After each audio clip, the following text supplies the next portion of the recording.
todas as terças-feiras, nesse mesmo horário, às 10h30.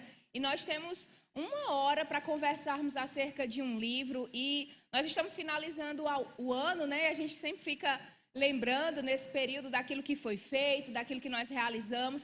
E nesse ano nós podemos ler muitos livros, estar em contato com vários autores por causa desse programa, né? Eu mesmo tenho refletido sobre isso, fazendo, né, o panorama geral do ano, e tenho sido muito grata pela oportunidade de conhecer mais obras, conhecer mais autores, e eu espero que você também. Eu quero aproveitar esses primeiros minutos para você que está nos acompanhando pela TV, seja pela TCM Box ou pelo canal 110 da Telecab. Quero encorajar você também para que você possa, né, acessar o nosso canal do YouTube, Rede Verbo TV ou Verbo Literário, e lá você pode engajar conosco através do nosso chat. Hoje nós estamos, né, na primeira semana de dezembro, e nós estamos iniciando também uma nova temática, né, uma série que estará costurando as escolhas dos livros que nós fizemos para esse mês.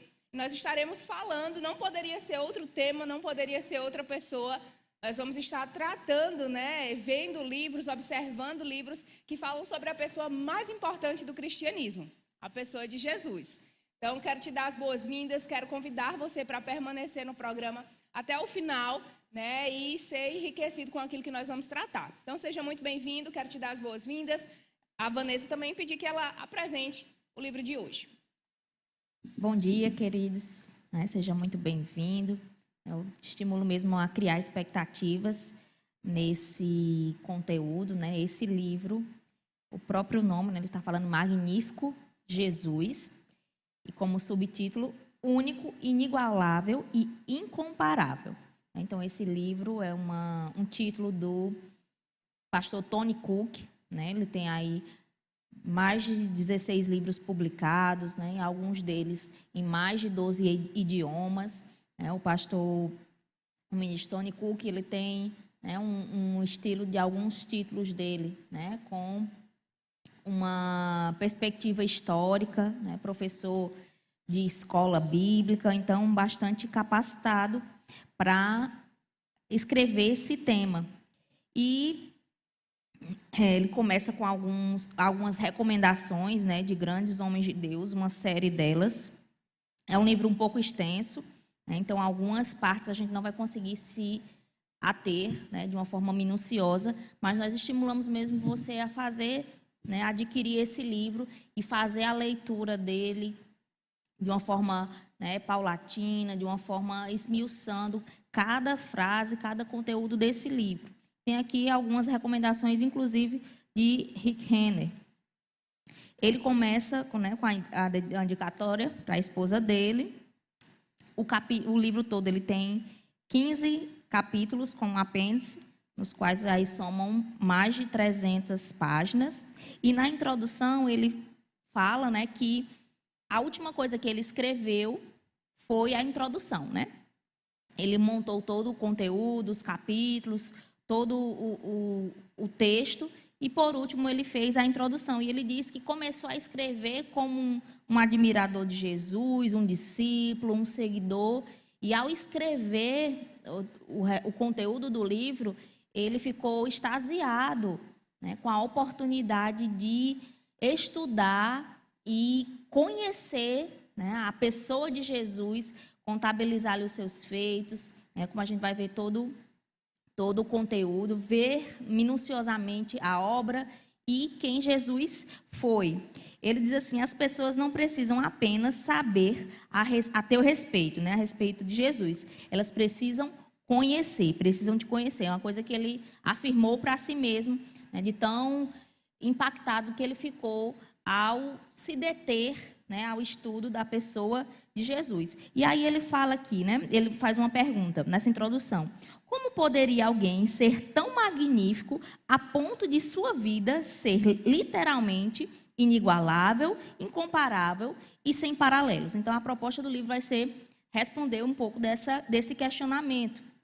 Ele fala que a proposta do livro não é fazer um panorama histórico, ainda que ele, né, traga alguns elementos da história e uma certa cronologia, mas, né, ele tem como propósito trazer a essência de Jesus. Né? Ele fala que ao final, que uma das coisas que ele se dispôs a fazer, né, foi transmitir a natureza coerente e consistente da pessoa de Jesus, enquanto ele avança pelo relato bíblico, né? Então, ele também fala que se você for olhar a vida de Jesus, ele pode ter parecido uma pessoa simples, e a proposta do livro é trazer essa resposta, né? Como alguém tão simples, se você for olhar da perspectiva natural, pôde impactar, né, mudar a história, não só a história espiritual da humanidade, mas marcar mesmo a humanidade, né, a história, a nossa história, para sempre, desde que ele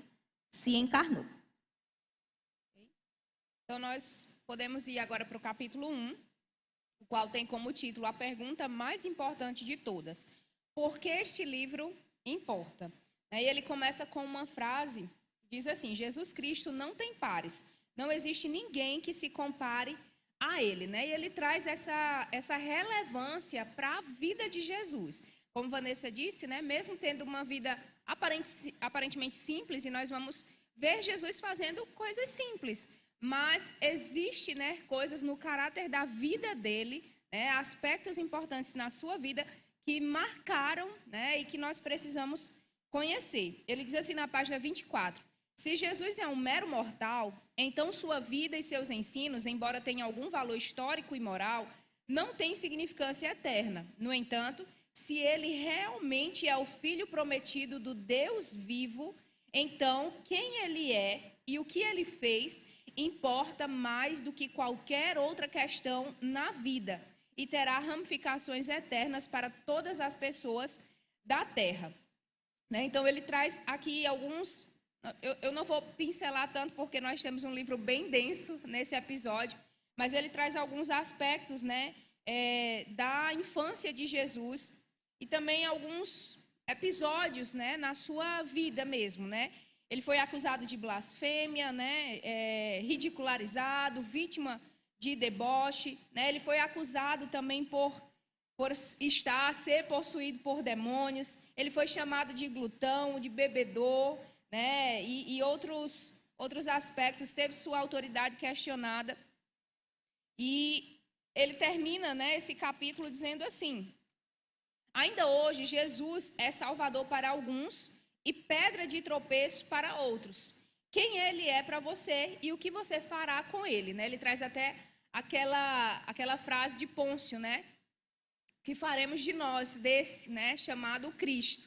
E então ele vai colocar esses pontos, né, da vida de Jesus, pontos, né, como esse que nós lemos, né, desafiadores, controversos, mas, né, ao decorrer do livro ele vai construir, né, esse entendimento sobre quem é Jesus. Um adendo que eu quero fazer, né, acerca do livro em si, desse livro Magnífico Jesus. Já quero dizer que é um livro maravilhoso e você pode adquirir ele no Verbo Shop, né? Eu acredito que esse tenha sido um dos melhores livros que eu já li e mais completo, né, sobre a pessoa de Jesus. E eu recomendo, né? É por isso que nós estamos usando ele para desbravar essa série sobre a pessoa de Jesus. Então nós recomendamos essa leitura. E algo que para mim eu gosto muito quando eu encontro isso em um livro que é o fato de no final do capítulo ter, né, esse momento de reflexão e também de, como que eu posso dizer, de fixar o conteúdo lido, né? Então, ao final de cada capítulo, e assim, nós vamos passar por capítulos bem densos, e o livro em si, né, ele talvez tenha sido o maior livro que nós já trouxemos até então, se eu não estiver enganada, tirando o capítulo que nós trouxemos algumas opções de Bíblias, mas... no final, né, do capítulo, ele traz aqui 7 perguntas, né, 7 afirmações que vão conduzir, né, que podem conduzir reflexões e debates. Então, é muito bom, né? Isso faz ali a deixa para você tanto ler esse livro sozinho, como também com um grupo, com uma equipe, né? Então, assim, vale a pena mesmo investir nesse livro. E aí nós podemos passar para o capítulo 2. O capítulo 2 tem como título Por que Jesus veio? A missão define o homem. Então, ele vai trazer aqui 14 propósitos, na verdade, que respondem a essa pergunta, né? A missão, o que Jesus veio fazer. Obviamente que a gente não vai conseguir explanar os 14, né? Mas vou selecionar aqui alguns para a gente falar um pouquinho. O propósito 1 diz que Jesus veio para revelar o Pai. E tem como menção o texto de João, né, onde Jesus diz: quem me vê a mim, vê ao Pai. E aí o autor diz que Cristo é a imagem visível de um Deus invisível, né, e que eles são da mesma substância e natureza, né? Então, Jesus, ele também vai abordar ao longo de alguns outros capítulos, mas ele fala que Jesus consegue revelar o Pai porque ele tem a substância. Ele é Deus, né, como o Deus Pai. E por ser Deus, como Deus Pai, ele consegue revelar o Deus invisível, né, o Deus que até então era o mais divulgado, digamos assim, o mais escrito na Bíblia, né, e o que era conhecido. Propósito 2. Jesus veio para executar a vontade do Pai. E ele diz: porque eu desci do céu não para fazer a minha própria vontade, e sim a vontade daquele que me enviou. Então, a esse propósito, ele revela, né, a natureza de obediência, de submissão e aquilo que Jesus veio fazer, né, que foi revelar a vontade do Pai, executar a vontade do Pai, né? Por várias passagens, ele traz aqui outras passagens falando, né, expressando e falando a respeito dessa vontade para revelar à humanidade a vontade do Pai. O propósito deles diz que ele dá testemunho da verdade. E no versículo de João 18:37 diz o seguinte: é para isso que nasci e para isso vim ao mundo, a fim de dar testemunho da verdade. E o autor diz aqui: para muitos, a verdade não está mais ligada objetivamente à realidade. Em vez disso, ele é um conceito individualista, flutuante, embasado em preferências e pontos de vista pessoais. É comum as pessoas se referirem à minha verdade e à sua verdade. Então, Jesus veio com um propósito de estabelecer uma verdade suprema, né? Principalmente no contexto que nós vivemos hoje. É muito comum existir uma pluralidade de verdades, né? De vertentes de verdade, e cada pessoa ali quer seguir a sua verdade, quer pregar a sua verdade, né? Quer estabelecer a sua verdade. Mas do ponto de vista bíblico, do ponto de vista cristão, a verdade vem do Cristo. O Cristo é a própria verdade. Então, eu e você, como cristãos, não podemos estabelecer a verdade. A verdade vem ser estabelecida e revelada pelo próprio Cristo. Aí o propósito 4, ele diz que ele veio para brilhar como a luz, ele veio para cumprir a lei e os profetas, né? E um adendo aqui a respeito desse propósito 5, que ele fala que às vezes existe uma controvérsia, né, no contexto cristão, né, que a lei por si só não era ruim, mas a lei é boa.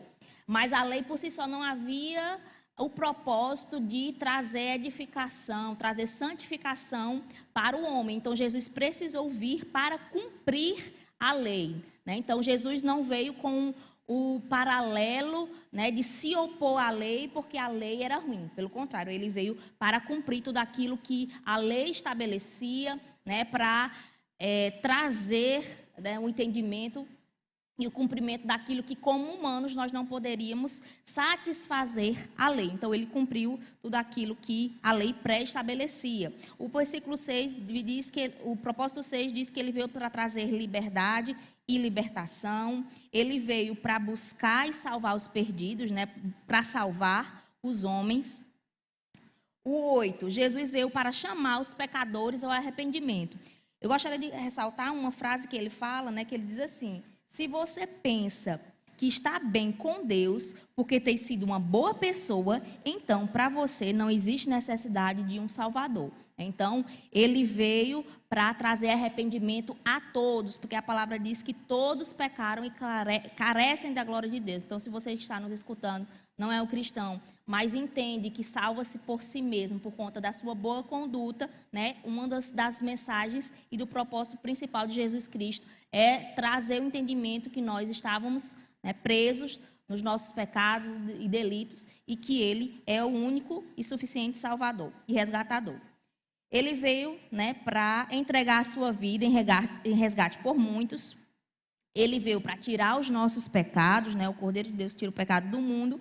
Ele veio para quebrar o poder do diabo e destruir suas obras. Então, aqui ele traz um paralelo, né, sobre o original dessa palavra destruir, né, que é tornar impotente, tornar sem efeito, anular ou retirar o poder de algo. Então, o diabo, né, foi destituído do seu poder a partir da obra de Jesus Cristo na vida daqueles que o aceitarem. E o propósito 12, ele veio para libertar os que eram escravos do medo. O 13 veio para morrer, né? Um dos principais propósitos de Jesus ele veio para morrer. Então, algumas pessoas às vezes ficam confusas e contraditórias, né? Por que Jesus morreu? Por que o povo judeu, o povo dele, entregou e quis a morte dele? Né? Vai ter um capítulo lá na frente que vai falar especificamente sobre a morte proposital e totalmente intencional de Jesus, mas esse foi um dos propósitos. E o 14, Jesus veio para que tivéssemos vida abundante. E aí, ao final, tem algumas frases, né?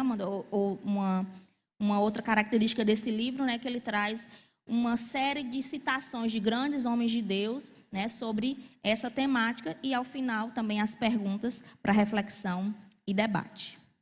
Isso. Então, partindo para o capítulo 3, né, títulos e descrições de Jesus, uma rosa com qualquer outro nome. Isso faz referência a uma frase de Shakespeare, né, no romance de Romeu e Julieta, em que ele diz: o que há em um nome? Uma rosa com qualquer outro nome teria o mesmo perfume. Mas aqui nesse capítulo ele vai tratar sobre o poder, né, que há no nome de Jesus. A palavra fala, né, que Deus, né, deu um nome que está acima de todo outro nome a Jesus. Nós vamos entender um pouco mais ao decorrer do capítulo. Mas aqui, Irineu de Lyon tem uma frase dele, né, uma citação bem forte, eu gostaria de ler para vocês. Está escrito assim: ele é tudo em todos, patriarca entre os patriarcas, a lei nas leis, sumo sacerdote entre os sacerdotes, regente entre reis, profeta entre os profetas, o anjo entre os anjos, o homem entre os homens, o filho do Pai, Deus em Deus, rei de toda eternidade. Né? Então, Cristo, ele foi enviado, né, para cumprir mesmo uma obra redentiva. Ele se entregou por amor à humanidade e nessa obra existia esse aspecto de identificação com a humanidade e de substituição da humanidade. E dessa forma seriam satisfeitos nele, né, a justiça de Deus e o amor de Deus. Né? E aqui, na página 58, está escrito sobre Jesus. Lemos que, e aí ele faz uma citação que está lá em Filipenses, no capítulo 2, versículo 9. Pelo que também Deus o exaltou sobremaneira e lhe deu um nome que está acima de todo nome. Talvez uma das razões, entre muitas, pela qual Jesus recebeu o nome que está acima de todo outro nome, seja porque, e aí ele faz uma outra citação, não existe nenhum outro nome dado entre os homens pelo qual importa que sejamos salvos. Então, existem muitos aspectos importantes, né, que estão diretamente associados ao nome de Jesus. Né? Nós, né, até trazendo aí para a nossa vida, para o nosso contexto, né, nós conhecemos a pessoa, muito da pessoa, nós conhecemos a família de alguém através do nome, do sobrenome que essa pessoa carrega. Né? E o nome de Jesus, ele é revelado, né, ao longo das Escrituras, tanto no Antigo Testamento como no Novo Testamento. Nós vamos ouvir falar muito de Jesus, né? E nós vamos, inclusive, conhecer os nomes redentivos, né? Ou seja, nomes pelos quais Jesus ele é revelado e, através desses nomes, o seu próprio caráter, o seu próprio poder, a sua magnitude é revelada, né, ao longo das Escrituras. E nós não vamos conseguir ler muitos aqui nesse capítulo, né, é um dos maiores capítulos, mas ele traz, né, pelo menos 3 páginas, frente e verso, só com os nomes, né, pelos quais Jesus foi chamado, conhecido, reconhecido Como, por exemplo, deixe-me abrir aqui. Advogado, alfa e ômega, autor da salvação, bom pastor, brilhante estrela da manhã, cabeça da igreja, carpinteiro, eu sou, fiador, filho de Deus, né? Filho do seu amor, filho unigênito do Pai, Nazareno, noivo, justo, Senhor do céu, raiz de Jessé, raiz e geração de Davi, verbo da vida, verbo de Deus, verdade, verdadeira luz. Então, todos esses nomes, né, apontam para Jesus. Jesus foi revelado através desse nome, né? E aqui, ainda na página 58, o autor ele vai escrever isso. Ele também é chamado de diferentes maneiras nas Escrituras, mas esses títulos refletem um amplo espectro do seu caráter e de suas obras. Eu sugeriria que a magnificência e a grandiosidade de Jesus são tão vastas que é necessário uma multidão de termos para começar a capturar e expressar a magnitude de quem ele é. Então, todos esses nomes, né, eles buscam, através do nosso vocabulário, né, expressar, ainda que de uma forma limitada, né, expressar alguns dos aspectos, né, dos atributos da obra, do caráter de Jesus. Alguns dos nomes pelos quais ele foi, né, conhecido, mais conhecido. Jesus de Nazaré, Jesus conhecido por justo, Joshua, né, que vem aí da raiz hebraica Yeshua, né, Yahvé, que significa Deus salva, Cristo, que significa o ungido de Deus, né, o separado de Deus. Algumas pessoas pensam que Cristo é o sobrenome de Jesus, né, assim como por Amanda Amorim. Cristo é o sobrenome de Jesus, mas não. Cristo, né, que significa ungido de Deus, é o seu nome, né, que traz esse aspecto da unção de Deus sobre a sua vida. E aqui ele vai trazer um pouco, né, ele traz somente 3 episódios. Na Bíblia existem muitos outros episódios que tratam sobre o poder que há no nome de Jesus, né? Todo o poder está no nome de Jesus, porque Deus, né, exaltou o nome de Jesus acima de todos os outros nomes. Isso está registrado nas Escrituras.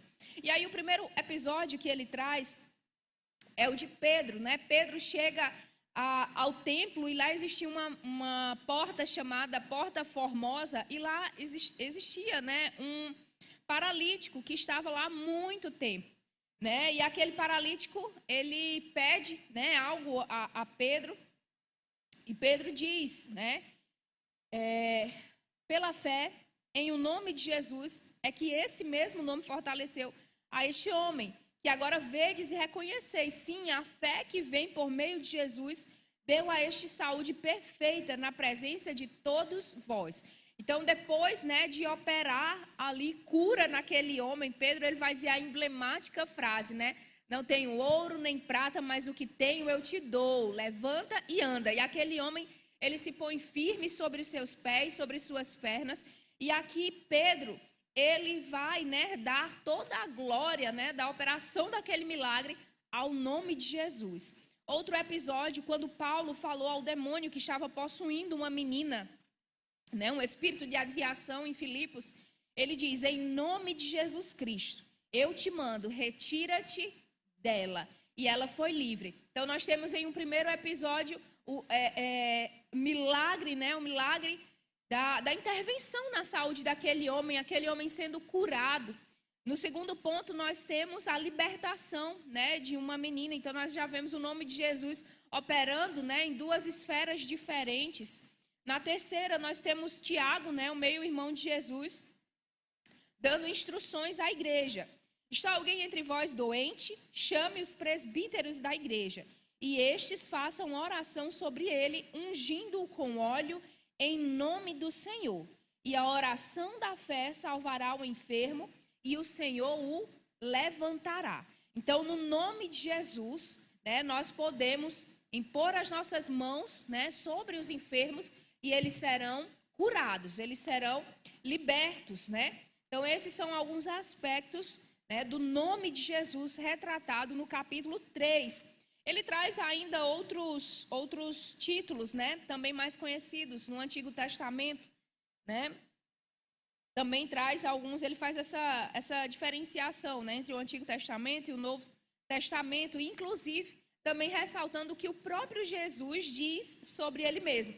Jesus diz sobre ele mesmo que ele é o alfa e o ômega, o primeiro e o último, o princípio e o fim. Ele diz que ele é a testemunha fiel e verdadeira, princípio da criação de Deus. Ele também se apresenta como pão da vida, como noivo, brilhante estrela da manhã, como a porta, né, pela qual devemos entrar, como um amigo, né? Ele diz, já não vos chamo servos, porque o servo não sabe o que faz o seu senhor, mas tenho-vos chamado amigos, né? Porque tudo quanto ouvi de meu Pai, vos tenho dado a conhecer. Ele também se apresenta como o bom pastor, como eu sou, como a luz do mundo, como o Senhor do sábado, como o Messias, a ressurreição e a vida, Filho do homem, videira verdadeira, né? E muitos outros nomes, né? E eu recomendo que você possa, né, dar uma lida nesse capítulo, assim, meditando, né, em cada um dos significados do que esses nomes representam. E certamente, assim, você vai ter muito mais do que informações sobre Jesus, mas revelações, né, acerca de quem ele é, do que ele pode fazer, né, e do que ele pode cumprir aqui na terra e continua cumprindo através do seu ministério. Já o capítulo 4, né, ele tem como título Uma Classe Única, a centralidade e supremacia de Jesus. Então, a proposta do capítulo, né, é trazer o entendimento que Jesus estava desde o início, né, apesar de a gente encontrá-lo encarnado ali no Novo Testamento, mas ele vai trazer essa perspectiva que Jesus era desde o início. Achei interessante da forma que ele falou aqui, ele diz que a Bíblia é a história de Jesus redimindo e restaurando o homem caído de volta para Deus. Então, desse modo, ele diz que o Antigo Testamento foi a preparação, né, para receber o Cristo. Os evangelhos foram a manifestação do Cristo. Atos, a propagação da mensagem da cruz, né? E as epístolas, a explicação e, finalmente, Apocalipse, né, a consumação daquilo que Jesus veio fazer. Então, ele traz, né, aqui algumas perspectivas de Jesus às vistas, né, nas citações de algumas pessoas, entre elas, né, na visão do apóstolo Paulo. Ele vai dizer que lá em Colossenses, o apóstolo Paulo traz vários aspectos, né, a respeito do Cristo, né, dizendo que ele é a imagem visível do Deus invisível, que tudo foi criado por meio dele, que ele sustenta toda a criação e uma série, né, de atributos e feitos. Então, você pode até ler Colossenses 1, aí, de 15 a 20, você vai ver todos eles e também ler o livro. Então, ele também traz o que Jesus disse sobre si mesmo, né? Então, Jesus falou que ele era o Messias, que ele é o pão da vida, que ele era a luz do mundo, que ele era um bom pastor, ele era o caminho, a verdade e a vida. Aí ele retorna, né, para Paulo, para os escritos de Paulo, e traz, né, outras citações a respeito da pessoa de Jesus. A sessão seguinte, ele vai trazer várias comparações e contrastes. Então, a gente vai ver, você vai ver, né, a gente não vai ter como ler, mas alguns textos, né, em que Jesus se apresenta como maior que Abraão, né? Se você conhece um pouco do Antigo Testamento, né, você vai ver referências a Abraão, né, o Deus de Abraão, Isaac, Jacó, né? Abraão como o pai da fé, e Jesus vem e se apresenta, né, como alguém que é maior que Abraão, né? Alguém que é maior que Jacó. A gente pode ver lá na história da mulher samaritana, né? Onde aquele poço era atribuído a Jacó. E, né, no contexto, Jesus revela que ele era maior que Jacó, né? Um paralelo ali daquela água natural e que ele era a água da vida. Maior que Salomão, né? Jesus pode ser comparado maior que Salomão, maior que o próprio templo, né? O templo ali em Jerusalém, que era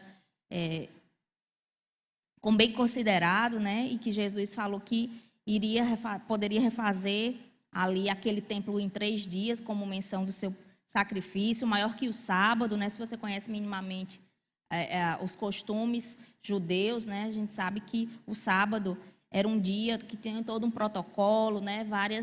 Várias ordenanças, e Jesus se declarou como maior do que o próprio sábado. E outros, né? Como João Batista, você vai ver aí esse paralelo. Aqui fala também Jesus no livro de Hebreus, né? E ele estimula, e você pode fazer isso até que, de repente, adquira esse livro, ler o livro de Hebreus, né? E onde tem várias dessas comparações, onde traz que, no livro de Hebreus, ele é maior que os anjos, maior que seus companheiros, maior que Moisés, entre outros.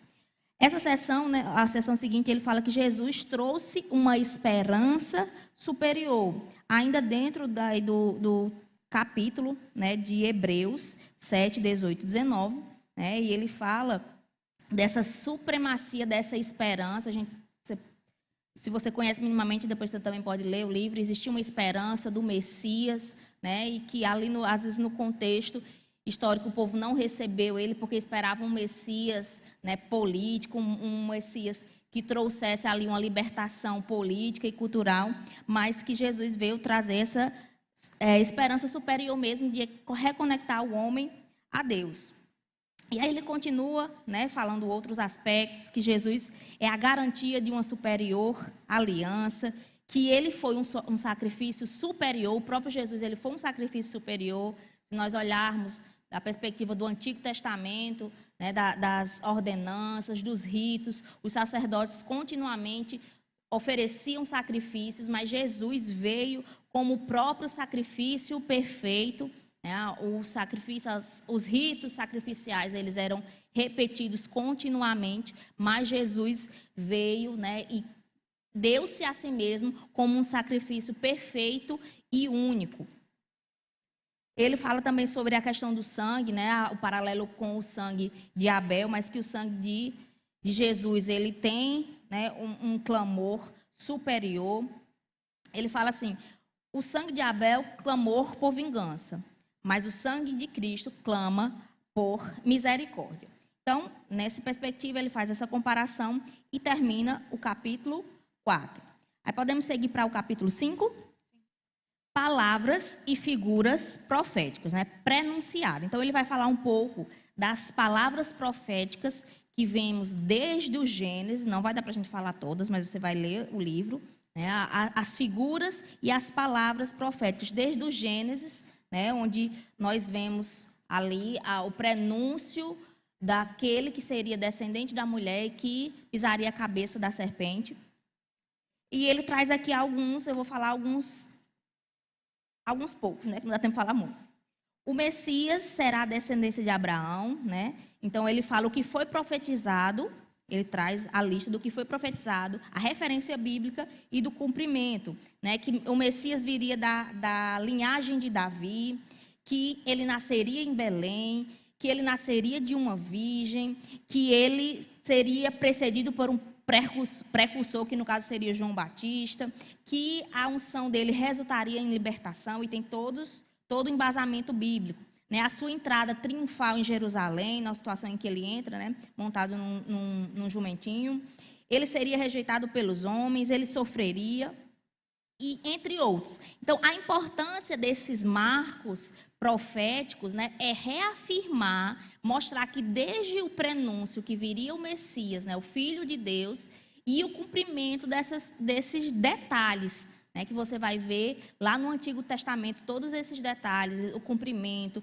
o local de onde Jesus nasceria, a linhagem de Jesus e todo o cumprimento desses detalhes que reafirmaria que Jesus, de fato, é o Messias, né? Para você pode parecer uma coisa comum e simples, mas se você bem pensar, existe um povo ainda esperando o Messias, mas o cumprimento dessas profecias trazem a evidência de que o Messias já veio. E aí ele vai continuar, né, das figuras proféticas. É bem interessante essa sessão, né? Eu estimulo você a adquirir esse livro, né, e lê-lo. Você vai ver as figuras proféticas desde, né, lá do Antigo Testamento, e a explicação, Abraão, Jonas, e tudo aquilo que esses homens representaram como uma figura de Cristo, né? Como a gente entende a cristofania. E aí ele vai trazer todas essas figuras. A Arca de Noé prefigurava, né, a vinda do Cristo, entre outras passagens, né, entre outros homens de Deus, né, que você vai ver lá no Antigo Testamento, e que apontavam para o ministério do Messias, né, a vinda e o ministério do Messias. Ele traz assim, traz uns paralelos, né, que é bem interessante, você pode ler, traz a serpente de bronze, né, uma figura lá no Antigo Testamento, onde nós vemos que foi levantado, é bem interessante os paralelos, né? Ele diz que a serpente de bronze ele foi levantado numa vara de madeira para que todos vissem. Da mesma forma, Jesus ele foi, né, pregado numa cruz, né, e todos viram aquele sacrifício. Então, tem outros paralelos aqui muito, muito interessantes, né? O paralelo com o Cristo como um sumo sacerdote. E aí você pode ler Melquisedeque também. E aí finaliza, né, com algumas citações também a respeito disso. E eu acredito que a gente já pode ir para o capítulo 6. Ok, quero só fazer uma pausa, né? A gente está aqui falando. Fazer uma pausa para falar com quem está nos acompanhando aí no chat, né? Nádia Bezerra, Maravilhindas, ganhei esse livro, é maravilhoso. Liana Rocha, bom dia, Liana. Paulo Eduardo, graça e paz, Deus, sua bondade me seguirá todos os dias, programa edificante, que bom, né? Maravilhoso. Então, vamos continuar aqui no livro. Talvez você chegou depois, né? Nós estamos hoje abordando, né, começando uma nova série de ministrações sobre Jesus, a pessoa de Jesus, tendo em vista que nós chegamos em dezembro, nesse período, né, algumas das comemorações que acontecem nesse período, né, nos lembram e nos apontam para a pessoa de Jesus. Já queremos reforçar, não seja aquele religioso chato. Nas festas de Natal, aproveite com a sua família, aproveite as oportunidades, talvez até de falar sobre Jesus, né? Então, esse é um momento bem oportuno em que as pessoas estão, muitas vezes, né, ali com o coração aberto para ouvir uma palavra, ouvir falar sobre Jesus. Ok? E aí você já está sendo munido com inúmeras informações sobre Jesus nesse programa. Então, partindo para o capítulo 6, né, o livro que nós estamos abordando é esse, Magnífico Jesus, Único, Inigualável, Incomparável, de Tony Cook. Nós estamos no capítulo 6, eu acredito que nós não vamos conseguir abordar todos os capítulos, mas nós deixamos, né, aí um gostinho de quero mais para que você possa adquirir o livro e ler também, né, e obter informações, revelações sobre a pessoa de Jesus. Então, no capítulo 6, ele vai falar sobre a pré-existência de Jesus. Então, um ponto que ele aborda e que eu acho bem esclarecedor é que Jesus ele não foi criado, né? Nós temos aparições de Jesus, né? Aquilo que a teologia chama de teofania, né? Que são aparições divinas, ou cristofanias, né? Que são aparições do Cristo. Nós vemos isso desde o início, né? Desde lá em Gênesis. Nós vamos ver também, né, Jesus sendo citado lá em Apocalipse. Então, do início ao fim da Bíblia, né, nós vamos ver ao longo da história Jesus, né, tendo em vista que a eternidade é um dos atributos da divindade. Então, para que alguém seja, né, reconhecido como Deus, ele precisa ser eterno. Então, ele não pode ser criado, né? Mas Jesus, ele foi encarnado, né? Ele, como ser humano, ele foi, ele nasceu por meio, né, de uma obra mesmo milagrosa, de um nascimento virginal, como está retratado. Você pode ler, né, acerca do nascimento de Jesus nos evangelhos, Mateus, Marcos, Lucas e João. E esse capítulo, especificamente esse capítulo 6, ele vai tratar, né, sobre alguns momentos em que o Cristo, né, apareceu para algumas pessoas, como está registrado, né, quando ele apareceu para Abraão, quando ele lutou com Jacó. Nós vamos ver que, você vai perceber, né, durante a sua leitura bíblica, que não aparece, Jesus apareceu para Abraão, mas os estudiosos, né, os teólogos reconhecem que aquelas aparições não eram meras aparições de anjos ou de outros seres espirituais, mas era o próprio Jesus. E aqui, né, ele vai citar, né, alguns episódios em que essas teofanias apareceram, né? E aqui ele vai citar alguns fatores, né, que esses teólogos estudiosos usam para afirmar que essas aparições eram de fato divinas, né? E aí eu já quero fazer um link com o capítulo 7, onde ele vai falar sobre esses fatores, né? Então nós temos o primeiro deles, que é o fator Theos, né? Essa palavra Theos é a palavra grega para Deus. Então, em muitos versículos bíblicos, nós vamos ver, né, esse link entre a divindade e a pessoa de Jesus. Como, por exemplo, o que está escrito lá em João, no capítulo 1, no versículo 1, onde está escrito: o verbo estava com Deus e o verbo era Deus, né? Ou seja, Theos. Em João, no capítulo 1, no versículo 18, ninguém jamais viu a Deus. O Deus unigênito que está no seio do Pai é quem o revelou. Outros versículos, queria que tivesse um versículo aqui mais direto. Deixa eu ver esse ponto 8. Com relação ao Pai, falando a Jesus, o autor de Hebreus escreveu: mas acerca do Filho, ou seja, Jesus, o teu trono, ó Deus, é para todo o sempre.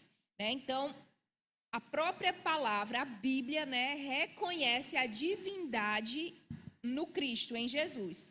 Outro fator é o fator equiparação, onde em textos, por exemplo, no texto que está lá em João, no capítulo 10, no versículo 30, onde o próprio Jesus afirma, eu e o Pai somos um. Então, se reconhecemos a divindade do Deus Pai e Jesus Cristo e o Pai são um, então nós podemos reconhecer a divindade também no Filho. Outro ponto é o fator adoração. Nós sabemos, somente Deus é digno de adoração. E aqui, inclusive, ele cita alguns momentos em que Jesus ele é adorado. E vale a pena dizer, ele se deixa ser adorado, e aquela adoração é permitida, nos céus. Então, existem também, outro fator, ele e o Pai, eles compartilham títulos, atributos, Então, aqui tem inclusive uma tabela onde você pode ver, alguns desses títulos, desses atributos que são linkados entre Deus Pai e Cristo Jesus. Aqui nós terminamos com algumas citações e uma delas, de John Stott, diz assim: a verdadeira questão é: este Jesus deve ser adorado ou apenas admirado? Nós podemos admirar muitas pessoas, pessoas fazem feitos maravilhosos, inclusive temos promessas de que aqueles que creem no nome de Jesus farão obras semelhantes às que ele fez e obras ainda maiores. Mas somente um é digno de adoração, de reverência, de devoção, e esse é Jesus Cristo de Nazaré. O capítulo 8 tem como título Entrada Triunfal, o nascimento virginal e a encarnação. Então, ele tem como proposta trazer um entendimento da necessidade desse nascimento virginal. Ele fala ao longo do livro que não só nesse capítulo, mas que alguns detalhes, que parecem só detalhes e que existiram, ou existem alguns movimentos doutrinários que tentam negar esses detalhes, mas que eles são cruciais para o entendimento e para o cumprimento de tudo aquilo que o Messias veio fazer. Então, ele fala, aqui abre o capítulo com uma citação de Clemente de Alexandria, que diz: o Filho de Deus, aquele que criou o universo, assumiu um corpo de carne e foi concebido no ventre de uma virgem. E aí, eu acredito que você conhece a história, você pode ler nos evangelhos, mas ele se propõe a responder o porquê. Por que o nascimento virginal foi necessário? E uma das frases diz o seguinte: na economia de Deus, era necessário que um ser humano sem pecado fosse o sacrifício pelos pecados de toda a humanidade. Então, ele vai explicar que existiu, como a gente viu anteriormente, existia a profecia, já lançada lá desde o Gênesis, que viria a semente, a descendência da mulher, na figura de o filho, né, de um humano, de uma humana, mas que a exigência para perdão de pecados, para remissão, para redenção, exigia que esse ser, né, esse humano, não pecasse, né? Então ele vai trazer todo o entendimento aqui dessa questão da natureza de pecado, e por conta disso, a concepção de Jesus, ela precisaria ser, né, de uma virgem. Então precisou aqui de um agir do Espírito Santo. E Jesus foi o primeiro e único, né, em que teve esse tipo de concepção, onde aí, né, não houve a troca de material genético de homem e mulher, mas ele foi gerado no ventre de uma virgem e nasceu, né? E aí ele continua falando aqui o nascimento virginal profetizado, toda essa questão, né, de trazer esse entendimento, o porquê essa questão é crucial. Já passando para o capítulo 9, que tem como título Semelhante a Nós, a Humanidade de Jesus. Eu considero também esse capítulo um dos capítulos cruciais, né, que traz um entendimento muito importante para a doutrina, porque existe alguns enviesamentos de doutrinas que querem anular a natureza, né, a humanidade de Jesus. Então, um dos pontos fortes desse livro, né, para mim, que me fez gostar bastante, foi trazer essas duas tônicas, que pode existir uma controvérsia, existe, às vezes, alguma controvérsia de movimentos que querem ou anular a natureza divina de Deus, de Jesus, né, trazendo que ele não foi divino, que ele era apenas um homem, e de um outro extremo, movimentos e desvios doutrinários que querem trazer o entendimento que Jesus não era humano, né? Que ele era apenas Deus. Então, o entendimento que Jesus, ele era homem, mas era Deus, é crucial para a doutrina cristã e para tudo, né, que nós estamos vendo que Jesus veio fazer aqui. Então, ele fala, né, aqui, ele diz, as pessoas do primeiro século, principalmente aquelas que haviam sido influenciadas pela filosofia grega, tinham uma perspectiva completamente diferente. Então, ele vai falar aqui, né, sobre essa questão do materialismo, né, às vezes com uma tentativa, né, de combater o materialismo, né? Se você for ver a história do povo grego, era um povo que era materialista, que existia o culto ao corpo, e desse início, né, aí da história da igreja cristã, você vai ver que esses movimentos que quiseram negar Jesus como homem, vinha desse contraponto, né, de que o corpo era mal, tudo que era material, tudo aquilo que concernia ao corpo, aquilo que era físico, era mal, era profano, era contrário à natureza divina.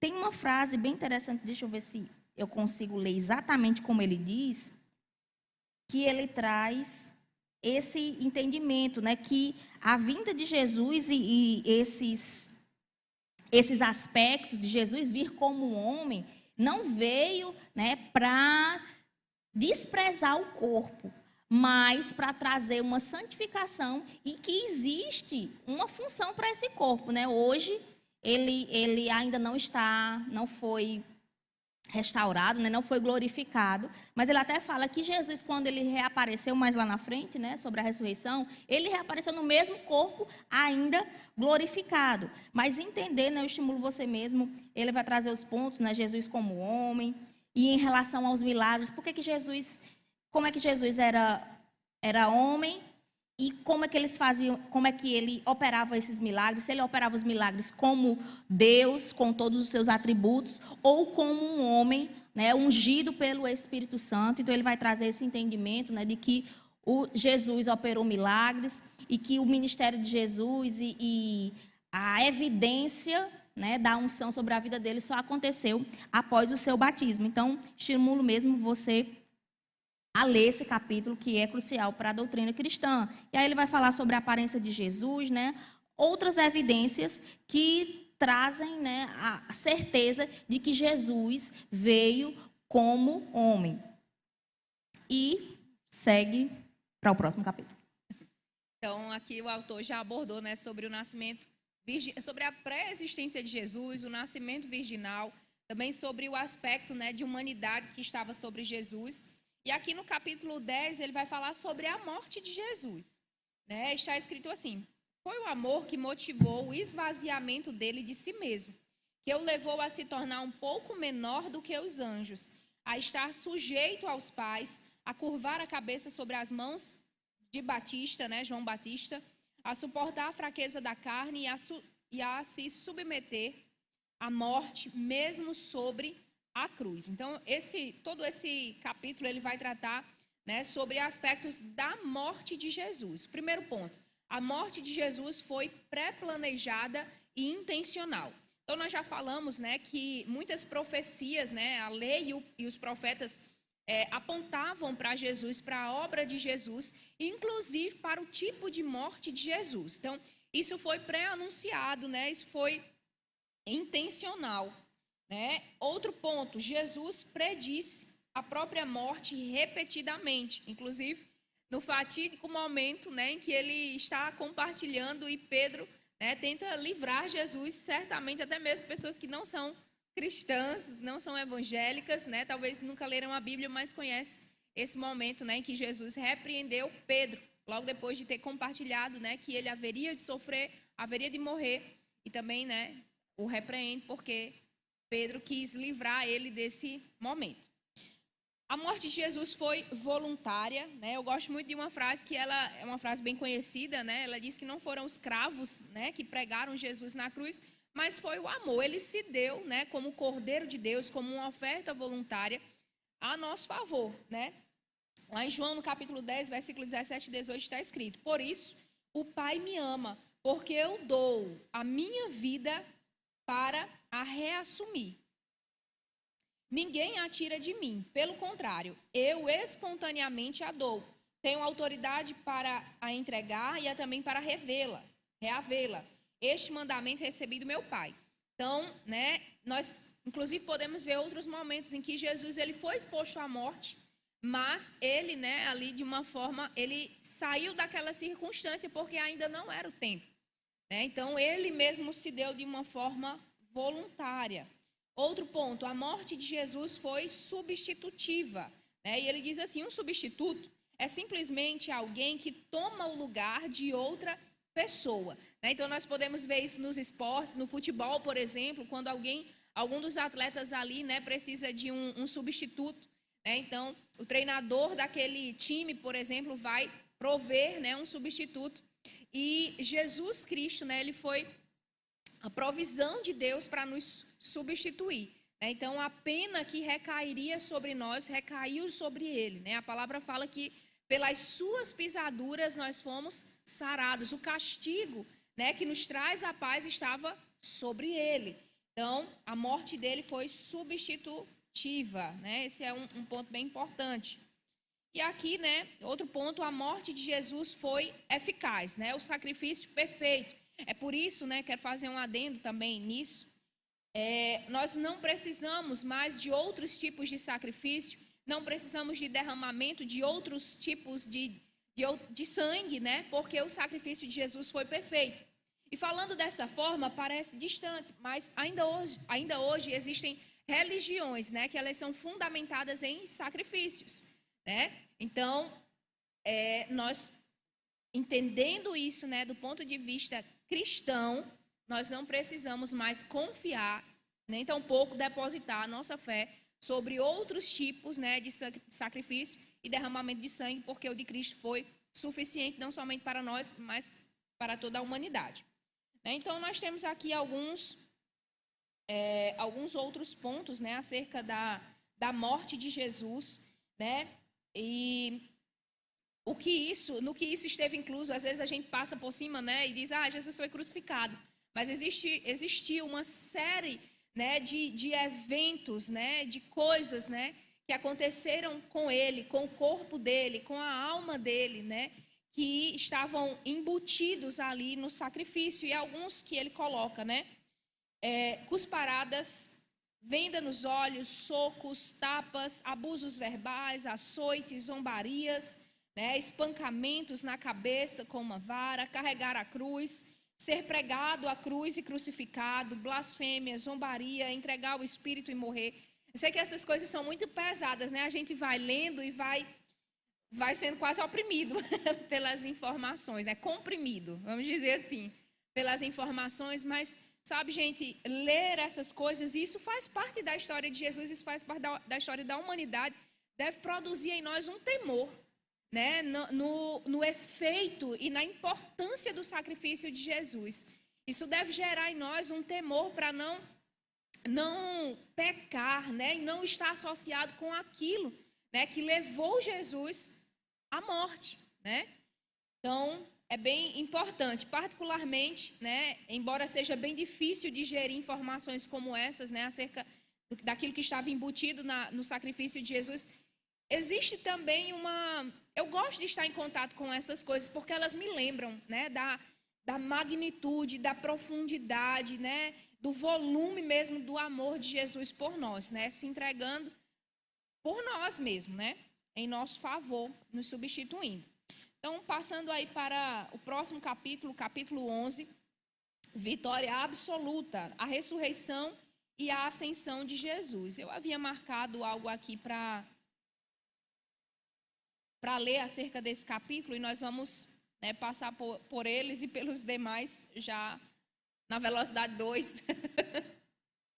Mas existem alguns aspectos importantes sobre a ressurreição, né?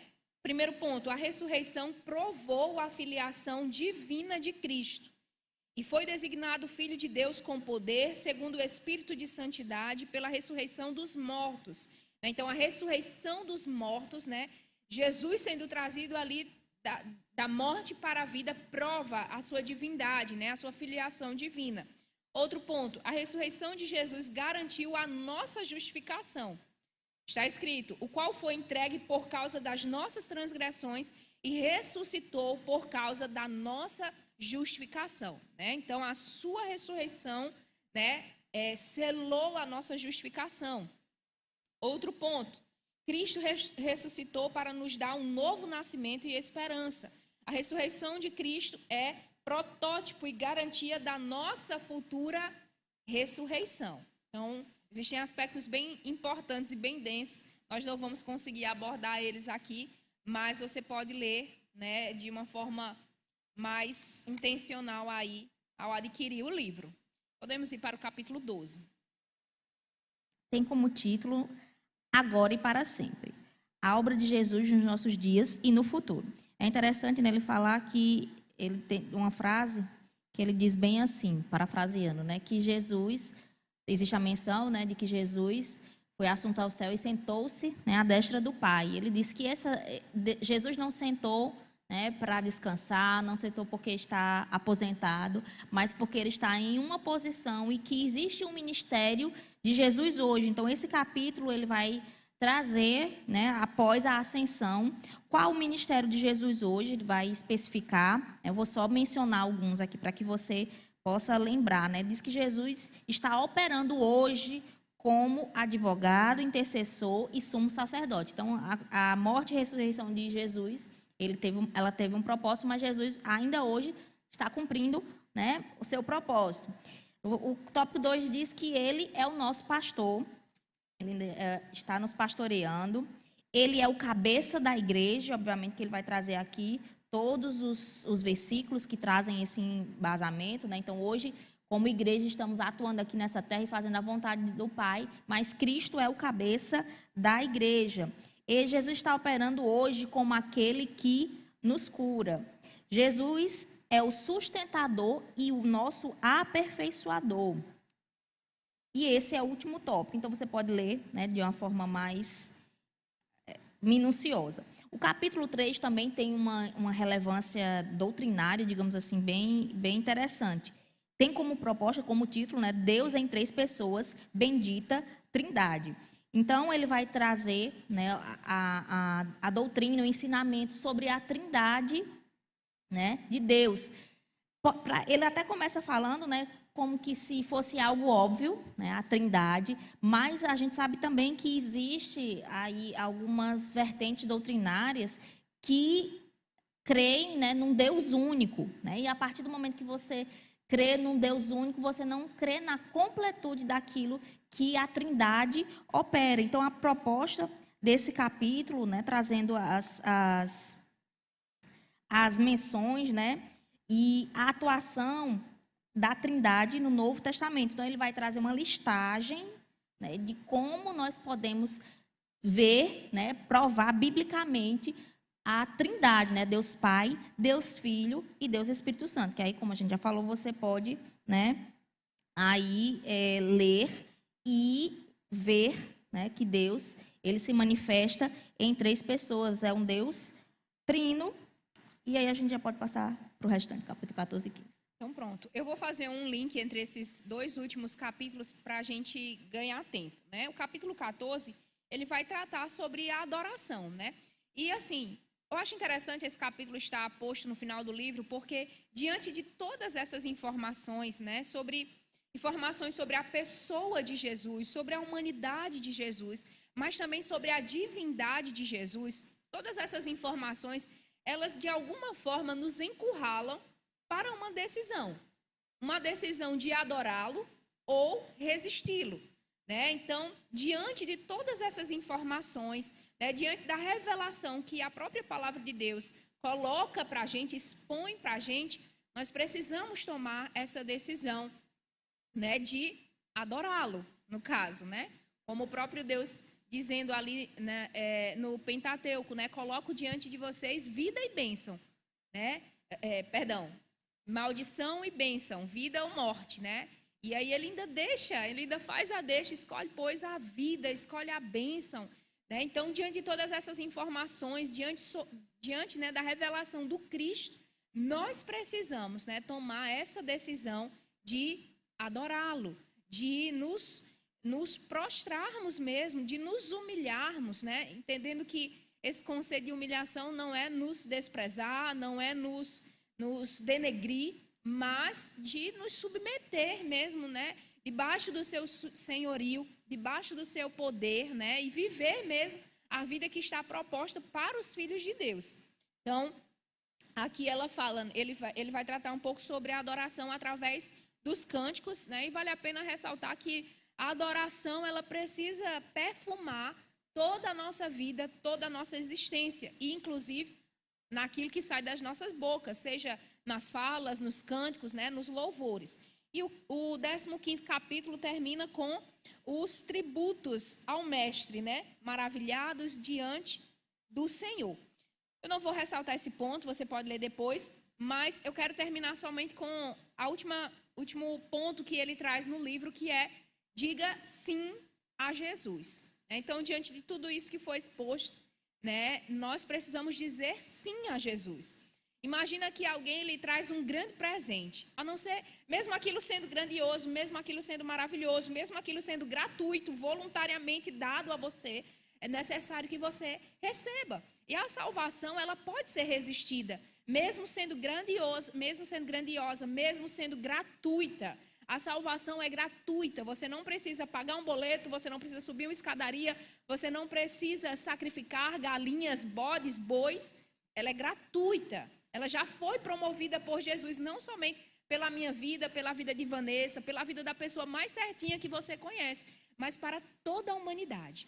O sangue de Jesus, né, o Cordeiro de Deus, foi imolado para promover essa salvação. Mas, assim como um presente precisa ser recebido, essa dádiva da salvação também precisa ser recebida. E ela precisa ser recebida com fé e com sim, né? Confessando a Jesus como seu Senhor e Salvador. Então, de uma forma consciente, né, percebendo fé no seu coração, você pode confessar, declarar Jesus como Senhor e Salvador da sua vida. Você pode fazer isso através de uma oração rápida, simples, mas genuína e verdadeira. Você pode dizer: Senhor, perdoa os meus pecados, né? Escreve meu nome no livro da vida, né? Me faz uma nova criatura, me associa com pessoas que vão promover o meu crescimento espiritual. né, confessa Jesus, faz de Jesus, né, o Senhor e Salvador da sua vida e, né, faz isso com fé.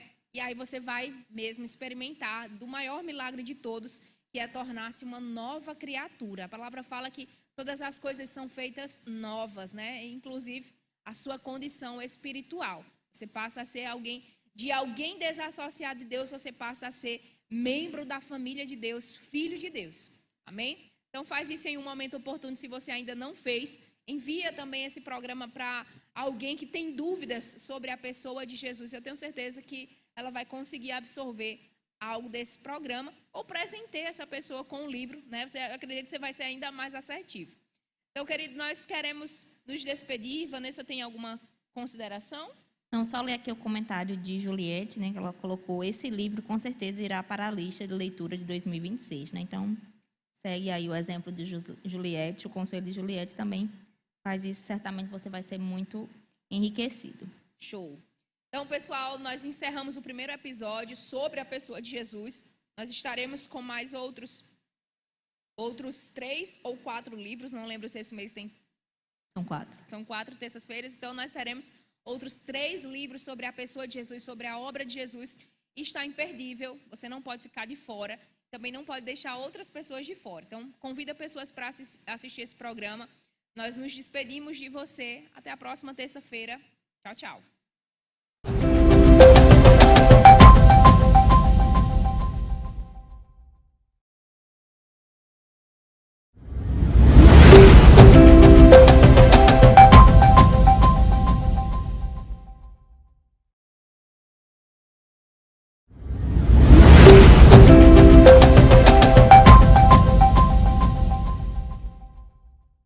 Eu gosto, eu faço parte dos psicopatas que gosta. Então, Joel, no capítulo 2, só um minutinho, aqui.